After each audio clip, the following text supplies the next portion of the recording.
Tonight, we are going to start with a paradox that is so loud that is actually funny.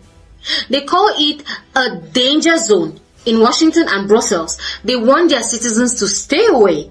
They issue travels advisories in bold, bloody and red letters. They stand on podiums and tell the world that Mali, Niger and Burkina Faso are too unstable, too explosive, too unsafe for ordinary people. Yet, an American diplomat just landed in Burkina Faso. This was not a quiet landing. This was not an accident. It was an official visit. This is how tonight's story begins, inside a contradiction that cannot be ignored. Somewhere between the public warnings of chaos and the private claims of cooperation, the truth is hiding in plain sight. Welcome to Power and Pulse, to the family standing firm. Thank you for your commitment to this awakening. If you are new here, strap in. We don't do sugar-coated news here. We pull the truth into the light. Tonight, we analyze a geopolitical movement unfolding in real time, because when a place is too dangerous for ordinary people but suddenly safe enough for high-level power, it tells you everything you need to know about who is actually playing who. Let's look at the facts. According to reports, the United States has sent a very senior envoy to Burkina Faso. The message, at least one on the polished paper of the State Department, is simple. Washington says it wants to help with security. They invoke cooperation. They hum the tune of dialogue. They claim they want to work with the Burkinabe authorities. Yes, even with Captain Ibrahim Traoré, the man the Western media has spent months calling a putschist, suddenly he's a partner. They use the language of relationship. They invoke stability. But here's the problem with that tune, right? It's out of key. Just a few months ago, the same United States placed several travel bans and harsh advisories on Burkina Faso, Mali, and Niger. American citizens were told explicitly, do not go there. The justification was insecurity, terrorism, and imminent danger.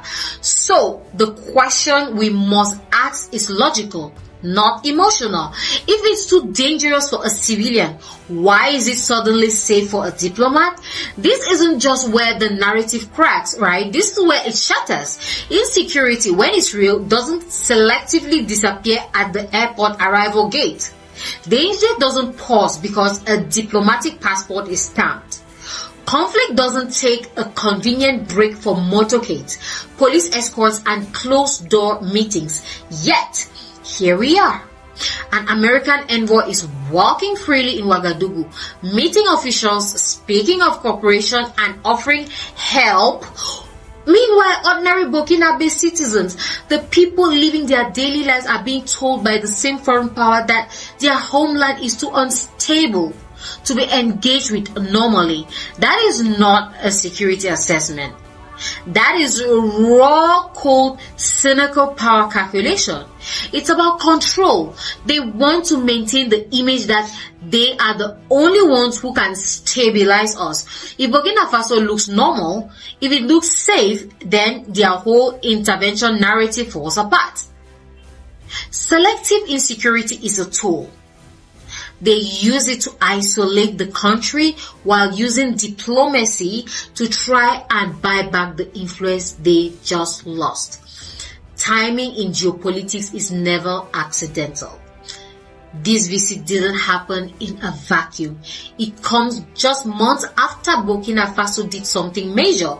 They extradited former President Paul-Henri Sandaogo Damiba. This move shut down a significant external destabilization channel. Damiba was a leverage point, right? A tool for external forces to mess with the transition. By bringing him in, Traore closed that door. This visit also comes as the AES alliance, that is Mali, Niger, and Burkina Faso, dramatically tightened their military and political coordination. They are forming a shield, and perhaps the biggest trigger of all for Washington. It comes after Russia deepened cooperation in security and infrastructure. Western influence across the Sahel is shrinking. France is gone. US troops are being withdrawn from Niger. They are losing their footing. And suddenly, the United States shows up saying, we want to help you fight insecurity. Help that arrived after years of critical silence. Help that arrives only after Western leverage begins to slip. This is the geopolitical panic button being pressed. Burkina Faso did not roll out the red carpet blindly. They are not chasing foreign validation. And according to the statement from the Ministry of Foreign Affairs, the message to the US diplomats was clear, measured, and uncompromising. If cooperation is to exist, it must be collaborative, not dictatorial. It must address the root causes, not just the symptoms that makes a headline in Europe. Burkina Faso has demanded that the focus be on the entire terrorist ecosystem, from the complex financing networks to the logistics chains and the political shielding that let these groups survive.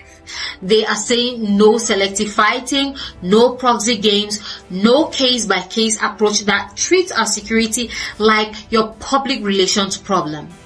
This wasn't a tantrum of defiance. It was a statement of boundaries. And if there is one thing this new Sahel leadership is serious about, it's national mastery within their own borders. Now, let's be honest. Many people in Burkina Faso are not happy about this visit. Alright? Not because they reject diplomacy, but because they have an excellent memory. They remember history. They remember foreign military bases that were built to bring peace but actually coincided with insecurity expanding.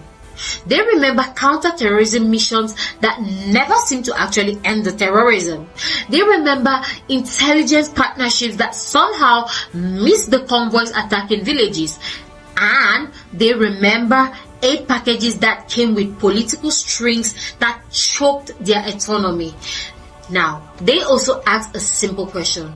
If Burkina Faso didn't ask for this help, why is the help being forced through the door now? Here's the part nobody in Washington or Brussels like to say out loud. For years, many in the Sahel have believed that external powers indirectly fueled instability through financing networks, armed flows, political pressure, and selective silence. So, when those same powers now claim they want to help fight terrorism, skepticism isn't radical.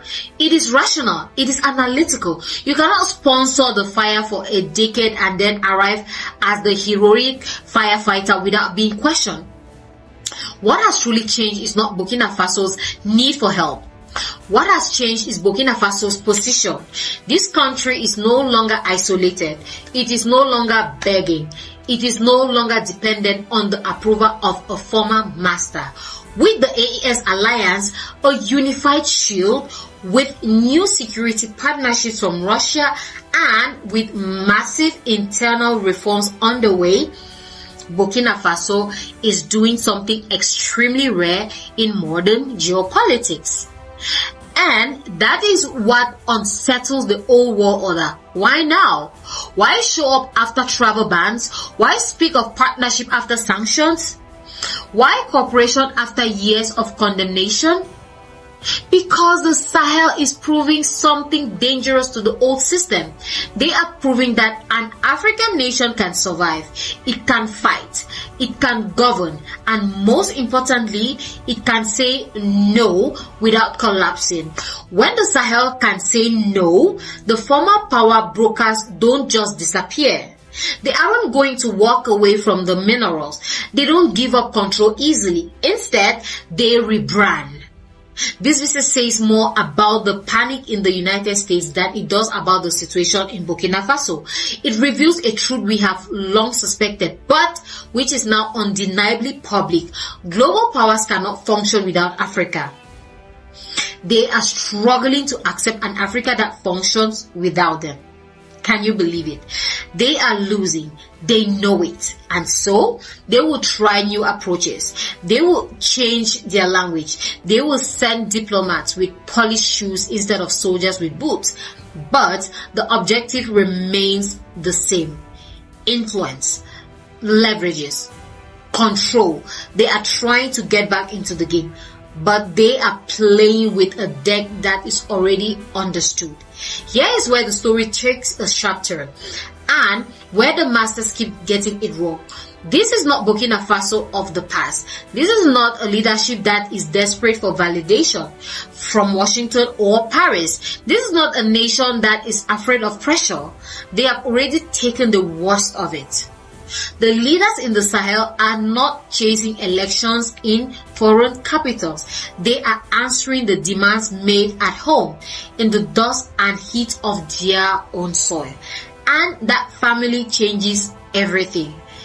As the United States arrives with their offers and their words, the Sahel is watching carefully, not with hostility though, but with memory, because Africa has learned slowly, painfully through blood and fire that every handshake must be read, every promise examined, and every help weighed against history. The cards are visible, the rules of the old games are understood, and this time the Sahel is not playing blind. Captain Ibrahim Traoré and the Alliance of Sahel States have shown the world that sovereignty is non-negotiable. They are defining the terms, and the old powers must either respect the boundaries or watch as the continent moves on without them.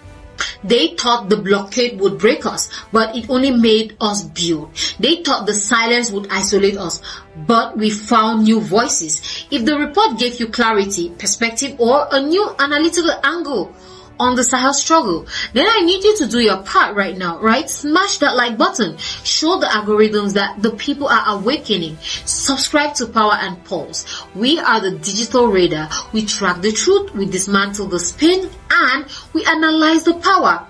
Share this video. Send it to one person who still thinks foreign aid is free help. The contradictions are public. The new order is here, and narratives only change when the people finally refuse to slip through history.